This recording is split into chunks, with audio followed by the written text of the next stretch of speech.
ಎಲ್ಲ ಆತ್ಮೀಯ ಕೇಳುಗರಿಗೂ ಆಕಾಶವಾಣಿ ಬೆಂಗಳೂರಿಗೆ ಸ್ವಾಗತ, ನಮಸ್ಕಾರ. ಕೇಳುಗರೆ, ಇವತ್ತು ನಾವು ನೈಸರ್ಗಿಕ ಕೃಷಿ ನಮಗೆ ಯಾಕೆ ಬೇಕು ಈ ವಿಷಯವನ್ನು ನಾವು ತಿಳ್ಕೊತ ಹೋದಾಗ, ಇವತ್ತು ನಾವು ಪತ್ರಿಕೆಯಲ್ಲಿ ಮತ್ತು ಆ ಕಡೆ ಈ ಕಡೆ ಕೇಳ್ತಾ ಇದ್ದೇವೆ, ತರಕಾರಿಯಲ್ಲಿ ವಿಷಯುಕ್ತ ಅಂಶಗಳು ನಾವು ಓದಿದ್ದೇವೆ ಇತ್ತೀಚೆಗೆ. ಹಾಗಾಗಿ ಅಂದರೆ ಈಗ ಸೊಪ್ಪು ತರಕಾರಿಗಳು ಮತ್ತು ಕ್ಯಾಬೇಜ್, ಕಾಲಿಫ್ಲವರು ಈ ಥರ ತರಕಾರಿಗಳ ಬಗ್ಗೆ ನಾವು ಕೇಳಿದಾಗ ಉತ್ಸುಕರಾಗಿ ನಾವು ತರಕಾರಿಯನ್ನು ಖರೀದಿ ಮಾಡೋಕ್ಕೆ ತುಂಬ ಇಷ್ಟಪಡ್ತೇವೆ. ಆದರೆ ನಿಜಾಂಶ ಅದನ್ನು ನಾವು ತಿಳ್ಕೊಂಡಾಗ ತುಂಬ ಭಯಾನಕ ಮತ್ತು ತುಂಬ ಬೇಸರ ಆಗುತ್ತೆ. ಏನೆಂದರೆ, ನಾವು ಇತ್ತೀಚೆಗೆ ಪತ್ರಿಕಾ ವರದಿಯಲ್ಲಿ ಒಂದು ಅಂಶ ಗಣನೆಗೆ ತಂದಿದ್ದರು.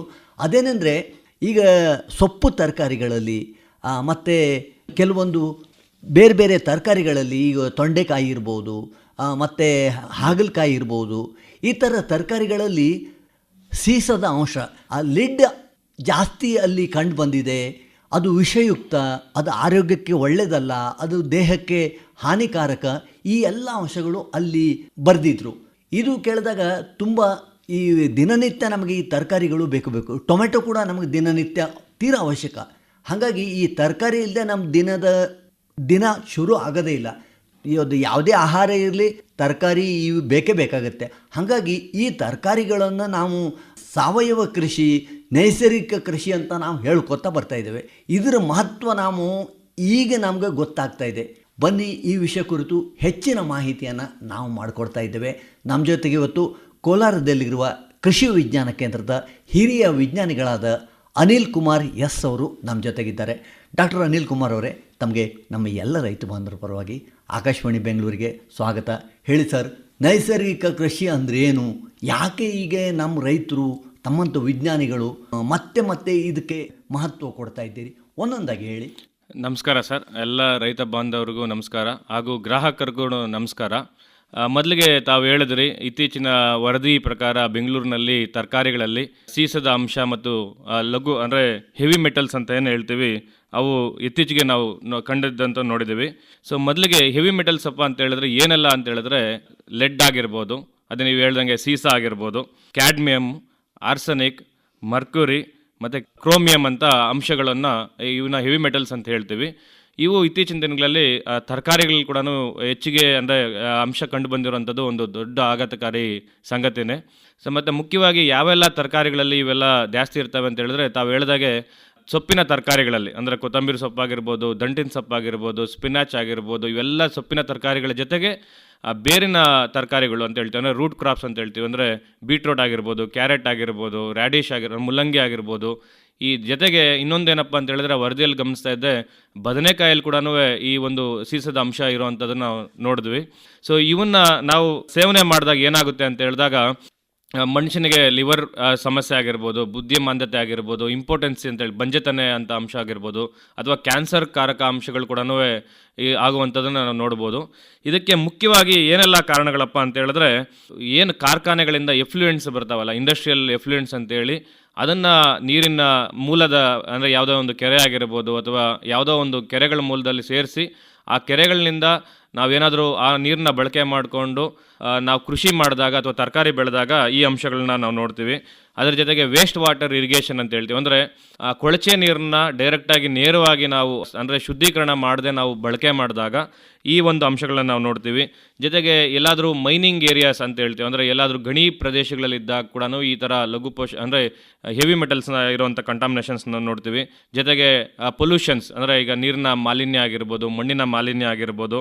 ಮತ್ತು ಇದ್ರ ಜೊತೆಗೆ ಇನ್ನೊಂದು ಏನಪ್ಪ ಆಘಾತಕಾರಿ ಅಂತ ಹೇಳಿದ್ರೆ, ಅವೈಜ್ಞಾನಿಕ ಕೃಷಿ ಪದ್ಧತಿಗಳು. ಅದರಲ್ಲಿ ಎಕ್ಸೆಸಿವ್ ಫರ್ಟಿಲೈಸರ್ಸ್ ಅಂದರೆ ಅತಿ ಹೆಚ್ಚಾಗಿ ರಾಸಾಯನಿಕ ಗೊಬ್ಬರಗಳ ಜೊತೆಗೆ ಅತಿ ಹೆಚ್ಚಾಗಿ ರಾಸಾಯನಿಕ ಕೀಟನಾಶಕಗಳು ಮತ್ತು ಕಳೆನಾಶಕಗಳನ್ನ ಬಳಕೆ ಮಾಡೋದ್ರಿಂದ ಕೂಡ ಈ ಒಂದು ಅಂಶಗಳು ತರಕಾರಿಯಲ್ಲಿ ಬರುವಂಥದ್ದು ಸಾಧ್ಯತೆಗಳು ಇರ್ತವೆ. ನಿಜವಾಗೂ ಡಾಕ್ಟ್ರೇ, ಈಗ ನಾವು ಸಹಜ ಕೃಷಿ, ನೈಸರ್ಗಿಕ ಕೃಷಿ ಬಗ್ಗೆ ನಾವು ಕೇಳ್ತಾ ಇದ್ವಿ.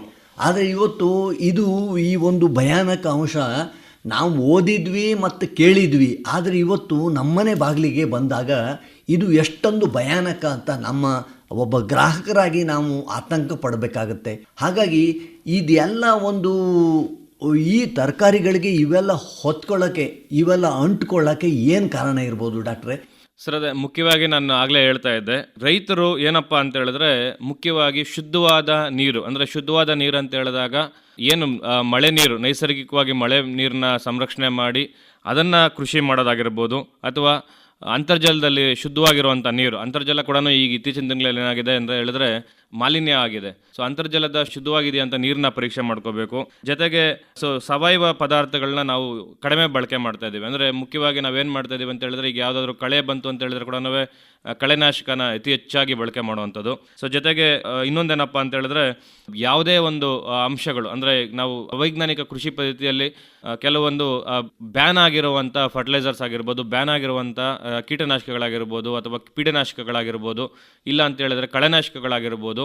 ಸೊ ಇವನ್ನ ನಾವು ಬಳಕೆ ಮಾಡಿದಾಗ ಇವು ಏನಾಗುತ್ತೆ, ಮಣ್ಣಿನ ಮಾಲಿನ್ಯ ಆಗುತ್ತೆ, ಜೊತೆಗೆ ನೀರಿನ ಮಾಲಿನ್ಯ ಆಗುತ್ತೆ. ಅದರಿಂದ ಬೆಳೆದಂಥ ನಾವು ತರಕಾರಿ ಅಂತಲ್ಲ, ಇವನ್ ಹಾಲಿನಲ್ಲಿ ಕೂಡ ಈ ಒಂದು ಅಂಶಗಳನ್ನ ನಾವು ನೋಡ್ಬೋದು. ಯಾಕೆ ಅಂತ ಹೇಳಿದ್ರೆ ಅಲ್ಲಿ ಏನು ಹೆವಿ ಮೆಟಲ್ಸ್ ಏನಿರ್ತಾವೆ, ಇವು ಸೀಸದ ಅಂಶ ಹುಲ್ಲಿನ ಮುಖಾಂತರ ಹಸುವಿನ ಇದಕ್ಕೆ ದೇಹಕ್ಕೆ ಸೇರಿ ಹಸುವಿನಿಂದ ಹಾಲಿನಲ್ಲಿ ಬರುವಂಥ ಅಂಶಗಳು ಕೂಡ ಹೆಚ್ಚಿಗೆ ಇರ್ತದೆ. ಹಂಗಾಗಿ ಈ ಒಂದು ಕಂಟಾಮಿನೇಷನ್ ನಾವು ತಡಿಬೇಕು ಅಂತ ಹೇಳಿದಾಗ ಶುದ್ಧವಾಗಿರುವಂಥ ಮಣ್ಣು, ಅಂದರೆ ಶುದ್ಧವಾಗಿರುವಂಥ ಕೃಷಿ ಮಾಡಬೇಕು. ಅದರಲ್ಲಿ ಈಗ ಇತ್ತೀಚಿನ ದಿನಗಳಲ್ಲಿ ಕೇಂದ್ರ ಸರ್ಕಾರ ಕೂಡ NMNF ಅಂತ, ಅಂದರೆ ನೈಸರ್ಗಿಕ ಕೃಷಿನ ಒಂದು ನ್ಯಾಷನಲ್ ಮಿಷನ್, ನ್ಯಾಚುರಲ್ ಫಾರ್ಮಿಂಗ್ ಅಂತ ಹೇಳ್ಬಿಟ್ಟು NMNF ಅಂತೇಳಿ ಮಿಷನ್ ಮೋಡಲ್ಲಿ ಕೇಂದ್ರ ಸರ್ಕಾರ ಕೂಡ ಕಳೆದ 2 ವರ್ಷಗಳಿಂದ ಉತ್ತೇಜನ ಮಾಡ್ತಾ ಇದೆ. ಇದರಿಂದ ಸಹಜ ಕೃಷಿ ಆಗಿರ್ಬೋದು ಅಥವಾ ಸಾವಯವ ಕೃಷಿ ಆಗಿರ್ಬೋದು. ಸೊ ಈ ಒಂದು ಕೃಷಿ ಪದ್ಧತಿಗಳನ್ನ ಅಳವಡಿಸ್ಕೊಂಡಾಗ ನಮಗೆ ಈ ಥರದ ಒಂದು ಏನು ನಾವು ಶುದ್ಧವಾದ ಆಹಾರನ ನಾವು ಉತ್ಪಾದನೆ ಮಾಡ್ಬೋದು. ಸೊ ಇದ್ರ ಜೊತೆಗೆ ಇನ್ನೊಂದೇನಪ್ಪ ಅಂತ ಹೇಳಿದ್ರೆ, ಶುದ್ಧವಾದ ಅಂದರೆ ನೈಸರ್ಗಿಕ ಕೃಷಿ ಒಂದೇ ಅಂತಲ್ಲ, ಈವನ್ ನಾವು ಯಾವುದಾದ್ರೂ ಬೇರೆ ಕೃಷಿಯಲ್ಲಿ ಕೂಡ ನಾವು ವೈಜ್ಞಾನಿಕ ಕೃಷಿ, ಅಂದರೆ ಶಿಫಾರಸು ಮಾಡಿದಂಥ ರಾಸಾಯನಿಕ ಗೊಬ್ಬರಗಳು ಬಳಕೆ ಮಾಡೋದ್ರಿಂದ, ಶಿಫಾರಸು ಮಾಡಿದ್ರಿಂದ ಕೀಟನಾಶಕಗಳು ಬಳಕೆ ಮಾಡೋದ್ರಿಂದ, ಅಂದರೆ ಎಷ್ಟು ಪ್ರಮಾಣ ಮಾಡಿರ್ತೀವೋ ವೈಜ್ಞಾನಿಕವಾಗಿ ಅಷ್ಟು ಪ್ರಮಾಣ ಮಾಡೋದ್ರಿಂದ ನಮಗೆ ಕ್ಲೀನ್ ಫುಡ್, ಅಂದರೆ ಒಳ್ಳೆ ಶುದ್ಧವಾದ ಆಹಾರನ ಉತ್ಪಾದನೆ ಮಾಡಲಿಕ್ಕೆ ಸಹಕಾರಿಯಾಗುತ್ತೆ. ಬಟ್ ಇತ್ತೀಚಿನ ದಿನಗಳಲ್ಲಿ ಈಗ ನಾನು ನೈಸರ್ಗಿಕ ಕೃಷಿ ಹೇಳ್ತಾ ಇದ್ನಲ್ಲ, ನೈಸರ್ಗಿಕ ಕೃಷಿ ಅಂತ ಹೇಳಿದ ತಕ್ಷಣ ಏನೂ ಇಲ್ಲ, ನಿಮಗೆ ನೈಸರ್ಗಿಕವಾಗಿ ಏನು ನೈಸರ್ಗಿಕ ಸಂಪನ್ಮೂಲಗಳು ನಿಮ್ಮ ತೋಟದ ಸುತ್ತಲೂ ಏನು ಸಿಗ್ತಾವೋ ಅದನ್ನು ಬಳಕೆ ಮಾಡಿಕೊಂಡು, ಅದರ ಜೊತೆಗೆ ದೇಸಿ ಹಸುವಿನ ಸಗಣಿ ಮತ್ತು ಗಂಜಲನ ಬಳಕೆ ಮಾಡಿಕೊಂಡು ಅದರಿಂದ ಯಾವುದೇ ಒಂದು ಪದಾರ್ಥಗಳಂದರೆ ನೈಸರ್ಗಿಕವಾಗಿ ಏನಾದರೂ ಪದಾರ್ಥಗಳನ್ನ ಗೊಬ್ಬರ ಆಗಿರ್ಬೋದು, ಕೀಟನಾಶಕ ಆಗಿರ್ಬೋದು, ನೈಸರ್ಗಿಕ ಕೀಟಗಳ ಬಳಕೆ ಮಾಡಿಕೊಂಡು ಕೃಷಿನ ನಾವು ಬಳಕೆ ಮಾಡಿಕೊಂಡಾಗ ಅದನ್ನು ನೈಸರ್ಗಿಕ ಕೃಷಿ ಅಂತೇಳಿ ನಾವು ಹೇಳ್ತೇವೆ. ತುಂಬ ಭಯಾನಕ ಮತ್ತು ಅಷ್ಟೇ ಜನರಲ್ಲೂ ಕೂಡ ಒಂದು ಆತಂಕ ಈಡು ಮಾಡುವಂತಹ ಈ ಒಂದು ಹೊಸ ತರಕಾರಿಗಳು ಮತ್ತು ಸೊಪ್ಪಿನ ಅಂಶಗಳನ್ನು ನಾವು ತೆಗೆದುಕೊಂಡಾಗ, ಡಾಕ್ಟರ್ ಅನಿಲ್ ಕುಮಾರ್ ಅವರೇ, ನಾವು ಒಬ್ಬ ಗ್ರಾಹಕರಾಗಿ ನಮಗೆ ಹಸಿ ತರಕಾರಿ, ಅಗದಿ ಏನು ತಾಜಾ ತರಕಾರಿ ಅಂತ ನಾವು ಹೋಗಿ ಖರೀದಿ ಮಾಡಿಬಿಡ್ತೇವೆ. ಈಗ ಈ ಯಾವುದು ವಿಷಯುಕ್ತ ತರಕಾರಿ, ಯಾವುದು ಸಹಜ ತರಕಾರಿ, ಇದು ಹೇಗಾದರೂ ಕಂಡುಹಿಡಿಯೋಕ್ಕಾಗುತ್ತಾ ಕಣ್ಣಿನಲ್ಲಿ? ನಾವು ಕಣ್ಣಿನಲ್ಲಿ ಅಂದರೆ ನೋಡಿದ ತಕ್ಷಣ ನಮಗೆ ಕಂಡುಹಿಡಿಯೋದು ಭಾಳ ಕಷ್ಟ ಆಗುತ್ತೆ. ಬಟ್ ಆದರೆ ನೀವೇನು ಮಾಡ್ಬೋದಪ್ಪ ಅಂತ ಹೇಳಿದ್ರೆ, ಈಗ ನೈಸರ್ಗಿಕ ಕೃಷಿ ಅಂತ ಹೇಳಿ ಯಾರಾದರೂ ಒಬ್ಬ ರೈತ ಮಾರಾಟ ಮಾಡ್ತಾ ಇದ್ದಾನೆ ಅಂತ ಹೇಳಿದ್ರೆ ಅವರಿಗೆ PGPR ಸರ್ಟಿಫಿಕೇಟ್ ಆಗಿರ್ಬೋದು, ಇಲ್ಲ IMO ಸರ್ಟಿಫಿಕೇಟ್ ಆಗಿರ್ಬೋದು, ಅಥವಾ ವಿಶ್ವವಿದ್ಯಾಲಯ ಅಥವಾ ಕೃಷಿ ವಿಜ್ಞಾನ ಕೇಂದ್ರದಿಂದ ರೆಗ್ಯುಲರ್ ಕಾಂಟ್ಯಾಕ್ಟ್ ಫಾರ್ಮರ್ ಅಂತ ಹೇಳಿರ್ತಾರೆ. ಅಂದರೆ ಈಗ ನಮಗೆ ರೆಗ್ಯುಲರಾಗಿ ನಾವು ಮಾನಿಟರ್ ಮಾಡ್ತಾ ಇರ್ತೀವಿ, ಅಂಥ ಫಾರ್ಮರು ನೈಸರ್ಗಿಕವಾಗೇ ಬೆಳೀತಾ ಇರ್ತಾರೆ. ಈಗ ಒಂದು ಇತ್ತೀಚೆಗೆ ಹೇಳಬೇಕಂತ ಹೇಳಿದ್ರೆ, ಈಗ ನೈಸರ್ಗಿಕ ಕೃಷಿ ಅನ್ನೋದು ಒಂದು ಫ್ಯಾಷನ್ ಆಗಿ ಬಿಸ್ನೆಸ್ ಆಗಿ ಮಾರ್ಪಟ್ಟಿದೆ. ಸೊ ಅದರಲ್ಲಿ ನಿಜವಾದ ನೈಸರ್ಗಿಕ ಕೃಷಿ ರೈತನಿಂದ ಐಡೆಂಟಿಫೈ ಮಾಡಿ, ಅಂದರೆ ಅವ್ರನ್ನ ಗುರುತು ಮಾಡಿ ಅವರಿಂದ ನೀವು ಖರೀದಿ ಮಾಡಿದಾಗ ಮಾತ್ರ ನಿಮಗೆ ಒಂದು ಸಿಗುತ್ತೆ. ಇಲ್ಲ ಅಂತ ಹೇಳಿದ್ರೆ ನಾವು ಲ್ಯಾಬ್ ಟೆಸ್ಟ್ ಅಂತೇಳಿ ಮಾಡ್ತೀವಿ. ಅಂದರೆ ಲ್ಯಾಬಲ್ಲೇ ನಾವು ಯಾವುದಾದ್ರು ಒಂದು ಲಾಟ್ ತೊಗೊಂಡ್ಬಿಟ್ಟು ರೈತನದು ಒಂದೇನೋ ಒಂದು 5 ಟನ್ 10 ಟನ್ ಬೆಳೆದಿರ್ತಾನೆ ಅಂತ ಹೇಳಿದಾಗ ಆ 1 kg ಅಷ್ಟು ನಾವು ಅಥವಾ ಒಂದು ಅರ್ಧ kg ಅಷ್ಟು ಪ್ರಮಾಣನ ನಾವು ಲ್ಯಾಬಲ್ಲಿ ವಿಶ್ಲೇಷಣೆ ಮಾಡಿದಾಗ ಸೊ ನಮ್ಗೆ ಅದರಲ್ಲಿ ಏನೇನು ಅಂಶಗಳಿದೆ, ಅಂದರೆ ಹೆವಿ ಮೆಟಲ್ಸ್ ಕಂಟಾಮಿನೇಷನ್ಸ್ ಆಗಿದೆಯಾ, ಅಥವಾ ಸೀಸದ ಅಂಶ ಹೆಚ್ಚಿಗೆ ಇದೆಯಾ, ಅಥವಾ ಪೆಸ್ಟಿಸೈಡ್ ರೆಸಿಡ್ಯೂಸ್, ಸೊ ಇವೇನಾದರೂ ಹೆಚ್ಚಿಗೆ ಇದೆಯಾ ಅಂತ ಹೇಳ್ಬಿಟ್ಟು ನಾವು ನೋಡ್ಬೋದು. ಅಂದರೆ ಪರ್ಮಿಸೇಬಲ್ ಲಿಮಿಟ್ಸ್ಗಿಂತ ಹೆಚ್ಚಿಗೆ ಇದೆಯಾ ಅಂತೇಳಿ ನಮಗೆ ಅದನ್ನು ನಾವು ಲ್ಯಾಬ್ ಮುಖಾಂತರ ನಾವು ನೋಡ್ಬೋದು. ಬಟ್ ಏನಿದ್ರೆ ಕೂಡ ಒಂದು ನಂಬಿಕೆ ವಿಶ್ವಾಸದ ಮೇಲೆ ಹೋಗುತ್ತೆ, ಅಂದರೆ ರೈತ ಮತ್ತು ಗ್ರಾಹಕರ ವಿಶ್ವಾಸದ ಮೇಲೆ ಹೋಗುತ್ತೆ. ಸೊ ಹಂಗಾಗಿ ಸಾಧ್ಯವಾದಷ್ಟು ಗ್ರಾಹಕರು ಏನು ಮಾಡಬೇಕು ಅಂತ ಹೇಳಿದ್ರೆ, ಆ ತರಕಾರಿನ ನೋಡಿದಾಗ ನಿಮಗೆ ಗೊತ್ತಾಗುತ್ತೆ. ಅಂದರೆ ನೈಸರ್ಗಿಕವಾಗಿ ಬೆಳೆದಿದೆ ಅಂತ ಹೇಳಿದ್ರೆ ಅದು ಒಂದು ತಾಜಾ ತನ ಆಗಿರ್ಬೋದು, ತಾಜಾದ ಒಂದು ಬಣ್ಣ ಆಗಿರ್ಬೋದು, ನೈಸರ್ಗಿಕ ಬಣ್ಣ ಆಗಿರುತ್ತೆ, ಬಣ್ಣ ಮತ್ತು ಒಂದು ಪರಿಮಳ, ನೈಸರ್ಗಿಕವಾಗಿ ಪರಿಮಳ ಬೀರ್ತಾ ಇರುತ್ತೆ. ಸೊ ಅದನ್ನು ಗ್ರಾಹಕರು ಕೂಡ ನೋಡ್ಬೋದು. ಕೆಲವೊಂದು ಏನಾಗುತ್ತೆ ಅಂದರೆ ಅತಿ ಹೆಚ್ಚಾಗಿ ನಾವು ಈ ರಾಸಾಯನಿಕಗಳು ಬಳಕೆ ಮಾಡಿದಾಗ ಅದು ತಾಜಾ ಪರಿಮಳ ಒಂದು ಹೋಗಿರುತ್ತೆ, ಮತ್ತು ತಾಜಾದ ನೈಸರ್ಗಿಕವಾಗಿರುವಂಥ ಬಣ್ಣ ಕೂಡ ಅದು ತರಕಾರಿ ಆಗಿರ್ಬೋದು ಯಾವುದೇ ಒಂದು ಬೆಳೆಯಲ್ಲಿ ಕಳ್ಕೊಳ್ಳೋಂಥ ಪದಾರ್ಥಗಳು ನೋಡ್ಬೋದು.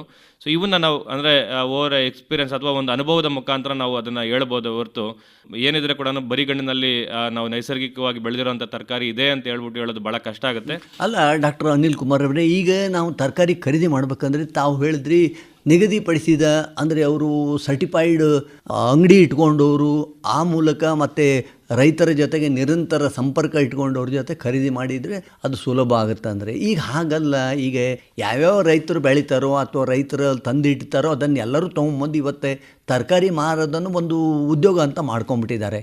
ಹಾಗಾಗಿ ಯಾರು ಯಾವ ತರಕಾರಿ ಮಾರ್ತಾ ಇದ್ದಾರೆ ಅನ್ನೋದು ಯಾರಿಗೆ ಗೊತ್ತಾಗಲ್ಲ. ಏನು ಮತ್ತೆ ಜನರ ಕತೆ? ಅಲ್ಲ, ನೀವು ಹೇಳಿದ್ದು ಖಂಡಿತ ಕರೆಕ್ಟ್ ಸರ್. ಹಂಗಾಗಿ ಏನು ಮಾಡಬೇಕು ಅಂದರೆ ಈಗ ಯಾವುದೇ ಒಂದು ರೈತ ಅಂದರೆ ನಮ್ಮ ಒಂದು ಕೃಷಿ ವಿಜ್ಞಾನ ಕೇಂದ್ರಗಳಲ್ಲಾಗಿರ್ಬೋದು ಅಥವಾ ಒಂದು ವಿಶ್ವವಿದ್ಯಾಲಯಗಳಾಗಿರ್ಬೋದು ಅಥವಾ ಕೃಷಿ ಇಲಾಖೆ ಸಹಯೋಗದೊಂದಿಗೆ ರೈತರಿಗೆ ಫಸ್ಟ್ ಪಾಯಿಂಟ್, ರೈತರಿಗೆ ನಾವು ಅತಿ ಹೆಚ್ಚಾಗಿ ನಾವು ಅವ್ರಿಗೆ ಈ ಒಂದು ಅವೇರ್ನೆಸ್ ಕ್ರಿಯೇಟ್ ಮಾಡ್ತಾಯಿದ್ದೀವಿ. ಅಂದರೆ ಅವ್ರಿಗೆ ಪ್ರಚಾರ ಮಾಡ್ತಾಯಿದ್ದೀವಿ. ಅಂದರೆ ಈ ಥರ ಯಾವ ರೀತಿ ಶುದ್ಧವಾಗಿ ನೀವು ಆಹಾರ ಬೆಳಿಬೇಕು, ಶುದ್ಧವಾಗಿ ಆಹಾರ ಬೆಳಿಬೇಕಾದ್ರೆ ಯಾವ್ಯಾವ ರೀತಿ ನೀವು ಕೃಷಿ ಮಾಡಬೇಕು, ಅದರಲ್ಲಿ ನೈಸರ್ಗಿಕ ಕೃಷಿ ಪಾತ್ರ ಏನು, ಸಾವಯವ ಕೃಷಿ ಪಾತ್ರ ಏನು ಅಂತೇಳಿ ಮೊದಲನೇ ಹಂತದಲ್ಲಿ ನಾವು ಅವರಿಗೆ ಪ್ರಚಾರ ಮಾಡ್ತಾಯಿದ್ದೀವಿ. ಎರಡನೇ ಹಂತದಲ್ಲಿ ಏನಪ್ಪ ಅಂತ ಹೇಳಿದ್ರೆ ರೈತನಿಗೆ ನಾವು ಗ್ರಾಹಕರನ್ನ ಅಂದರೆ ಈಗ ಇತ್ತೀಚಿನ ದಿನಗಳಲ್ಲಿ ನೀವು ನೋಡಿರ್ತೀರಿ FPO ಅಂತ ಹೇಳ್ಬಿಟ್ಟು ರೈತ ಒಕ್ಕೂಟಗಳು ಕೂಡ ಆಗ್ತಾ ಇದ್ದಾವೆ. ಅಂದರೆ ಸಾವಯವ ಒಕ್ಕೂಟಗಳಾಗ್ತಾ ಇದ್ದಾವೆ, ರೈತ ಒಕ್ಕೂಟಗಳಾಗ್ತಾ ಇದ್ದಾವೆ. ಅದರ ಜೊತೆಗೆ ಅಂದರೆ ರೈತ ಒಕ್ಕೂಟಗಳಾಗೋದ್ರಿಂದ ರೈತನೇ ಡೈರೆಕ್ಟಾಗಿ ನೇರವಾಗಿ ಗ್ರಾಹಕರಿಗೆ ಮಾರಾಟ ಮಾಡುವಂಥ ಸಂದರ್ಭಗಳು ಇತ್ತೀಚಿನ ದಿನಗಳಲ್ಲಿ ಅಂದರೆ ಕೇಂದ್ರ ಸರ್ಕಾರ ಆಗಿರ್ಬೋದು, ರಾಜ್ಯ ಸರ್ಕಾರಗಳಾಗಿರ್ಬೋದು ಇತ್ತೀಚಿನ ದಿನದಲ್ಲಿ ಉತ್ತೇಜನ ಮಾಡ್ತಾ ಇರೋದ್ರಿಂದ ಈ ಒಂದು ಕಾರ್ಯಕ್ರಮಗಳಲ್ಲಿ ಮುಂದಿನ ಹಂತಗಳಲ್ಲಿ ಖಂಡಿತವಾಗಿ ಒಂದು ಶುದ್ಧವಾದ ಇರುವಂಥ ತರಕಾರಿ ಆಗಿರ್ಬೋದು ಇವನ್ನೆಲ್ಲನೂ ಉತ್ಪಾದನೆ ಮಾಡಿ ಗ್ರಾಹಕರಿಗೆ ಸಿಗುವಂಥ ಸಾಧ್ಯತೆಗಳು ಮುಂದಿನ ದಿನಗಳಲ್ಲಿ ಇದೆ.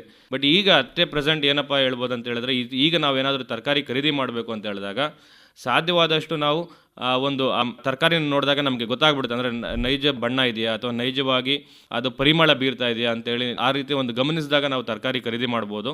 ಜೊತೆಗೆ ಇನ್ನೊಂದೇನಪ್ಪ ಅಂದರೆ ಇತ್ತೀಚಿನ ದಿನಗಳಲ್ಲಿ ನೀವು ನೋಡಿರ್ತೀರಿ ಅಂದರೆ ಸಾವಯವ ಮಾಲ್ಸ್ ಅಂತೇಳಿ, ಮಾರ್ಟ್ಸ್ ಅಂತೇಳಿ ಅಂದರೆ ಆರ್ಗ್ಯಾನಿಕ್ ಮಾರ್ಟ್ಸ್ ಅಂತ ಸುಮಾರು ಕಡೆ ನಗರ ಪ್ರದೇಶಗಳಲ್ಲಿ ಇತ್ತೀಚಿನ ದಿನಗಳಲ್ಲಿ ನೋಡ್ತಾ ಇದ್ದೀರಿ. ಸೊ ಅಲ್ಲಿ ನೀವು ಒಂದು ಗಮನಿಸಬೇಕಾಗಿರೋಂಥದ್ದು ಯಾವುದೇ ಒಂದು ಖರೀದಿ ಮಾಡಬೇಕಾದ್ರೆ ಅದು ಸರ್ಟಿಫೈಡ್ ಆಗಿದೆಯಾ ಅಂತ ಒಂದು ಖರೀದಿ ಮಾಡ್ಕೊಳ್ಳಿ. ಸೊ ಸರ್ಟಿಫಿಕೇಷನ್ ಏಜೆನ್ಸಿ ಕೂಡ ಇದೆ, ಸುಮಾರಿದೆ. ಯಾಕಂತ ಹೇಳಿದ್ರೆ ಒಬ್ಬ ರೈತನಿಗೆ ಸರ್ಟಿಫಿಕೇಟ್ ಕೊಡಬೇಕು ಅಂತ ಹೇಳಿದ್ರೆ ಅವನಿಗೆ ಕನಿಷ್ಠ ಅಂತ ಹೇಳಿದ್ರೆ 2 ವರ್ಷ ಅಂತೂ ಅವನಿಗೆ ಆ ಒಂದು ಪ್ರೋಸೆಸ್ ಅಂತ ಹೇಳ್ತೀವಿ, ಕನ್ವರ್ಷನ್ ಪ್ರೋಸೆಸ್ ಅಂತ ಹೇಳ್ತೀವಿ. ಆ ಪ್ರೋಸೆಸ್ಸಲ್ಲಿದ್ದು ಅದರಲ್ಲಿ 2 ವರ್ಷ ಆದಮೇಲೆ ತರಕಾರಿ ಉತ್ಪಾದನೆ ಮಾಡಿದ್ದಾನೆ ಅಂತ ಹೇಳಿದ್ರೆ ಖಂಡಿತವಾಗಿ ಅವನಿಗೆ ಸರ್ಟಿಫೈಡ್ ಫಾರ್ಮರ್ ಇರುತ್ತೆ. ಅವ್ರಿಗೆ ಸರ್ಟಿಫೈಡ್ ಫಾರ್ಮರ್ ಆಯಿತು, ಈಗ ಸರ್ಟಿಫೈಡ್ ಮಾರುವವನಿಗೂ ಕೂಡ ಬೇಕಲ್ಲ. ಸೊ ಅದು ಮಾರುವವನಿಗೆ ಭಾಳ ಕಷ್ಟ ಸರ್. ಯಾಕಂದರೆ ಇದು ಪೆರಿಷಬಲ್ ಗೂಡ್ಸ್ ಆಗಿರೋದ್ರಿಂದ ಪ್ರತಿಯೊಂದು ದಿವಸ ಈಗ ಯಾವುದೋ ರೈತನಿಂದ ಖರೀದಿ ಮಾಡ್ತಾ ಇರ್ತಾನೆ, ಅವನು ಬೇರೆ ಒಂದು 10 ಜನ ರೈತರಿಗೆ ಗ್ರಾಹಕರಿಗೆ ಡಿಸ್ಟ್ರಿಬ್ಯೂಟ್ ಮಾಡ್ತಾ ಇರೋದ್ರಿಂದ ಅದು ಭಾಳ ಕಷ್ಟ. ಬಟ್ ಸಾಧ್ಯವಾದಷ್ಟು ನಾವೇನು ಮಾಡ್ಬೋದಪ್ಪ ಅಂತ ಹೇಳಿದ್ರೆ ಈಗ ತರಕಾರಿಯಲ್ಲಿ ಇಲ್ಲದೆ ಇದ್ದರೆ ಕೂಡ ಈಗ ಭತ್ತದಲ್ಲಾಗಿರ್ಬೋದು, ರಾಗಿಯಲ್ಲಾಗಿರ್ಬೋದು, ಬೇಳೆಯಲ್ಲಾಗಿರ್ಬೋದು ಇವೆಲ್ಲನೂ ನಿಮಗೆ ಸರ್ಟಿಫೈಡ್ ಇರೋವಂಥ ರೈತನಿಂದನೇ ಸುಮಾರು ಜನ ಈಗ ಉತ್ಪಾದನೆ ಮಾಡ್ತಾ ಇದ್ದಾರೆ. ಅಂದರೆ ನೈಸರ್ಗಿಕವಾಗಿ ಉತ್ಪಾದನೆ ಮಾಡ್ತಿದ್ದಾರೆ ಅಥವಾ ಸಾವಯವ ರೀತಿಯಲ್ಲಿ ಉತ್ಪಾದನೆ ಮಾಡ್ತಿದ್ದಾರೆ. ಈಗ ಅರಿಶಿನ ಆಗಿರ್ಬೋದು, ಮೆಣಸಿನ್ಕಾಯಿ ಆಗಿರ್ಬೋದು. ಸೊ ಈ ಒಂದು ಪದಾರ್ಥಗಳು ಈಗ ಆಲ್ರೆಡಿ ಸರ್ಟಿಫೈಡ್ ಇರೋದರಿಂದ ಸೊ ಅಂಥದನ್ನು ನಾವು ಖರೀದಿ ಮಾಡಿಕೊಂಡು ಬಳಕೆ ಮಾಡೋದ್ರಿಂದ ಮುಂದೆ ಬರುವಂಥ ಅನಾಹುತಗಳನ್ನ ನಾವು ಖಂಡಿತವಾಗಿ ತಡೀಬೋದು ಸರ್. ಇನ್ನೊಂದು ಡಾಕ್ಟರ್ ಅನಿಲ್ ಕುಮಾರ್ ಅವರೇ, ಈಗ ತರಕಾರಿ ಬೆಳೆಯುವಂತಹವರಿಗೂ ಕೂಡ ನೀವು ಕೊಳಚೆ ನೀರು ಅಥವಾ ಏನು ಫ್ಯಾಕ್ಟ್ರಿ ನೀರನ್ನು, ತ್ಯಾಜ್ಯವನ್ನು ಉಪಯೋಗಿಸ್ಕೊಂಡು ತರಕಾರಿ ಬೆಳೆಯಲಿಕ್ಕೆ ಒಂದು ಅವಕಾಶ ಮಾಡಿಕೊಡಬಾರ್ದು. ಇದು ಕೂಡ ಸರ್ಕಾರ ಅಥವಾ ಅಧಿಕಾರಿಗಳ ಮಟ್ಟದಲ್ಲಿ ಇದೊಂದು ಮುಂಜಾಗ್ರತೆ ವಹಿಸಿದ್ರೆ ಇನ್ನೂ ಉತ್ತಮ ಅಂತ.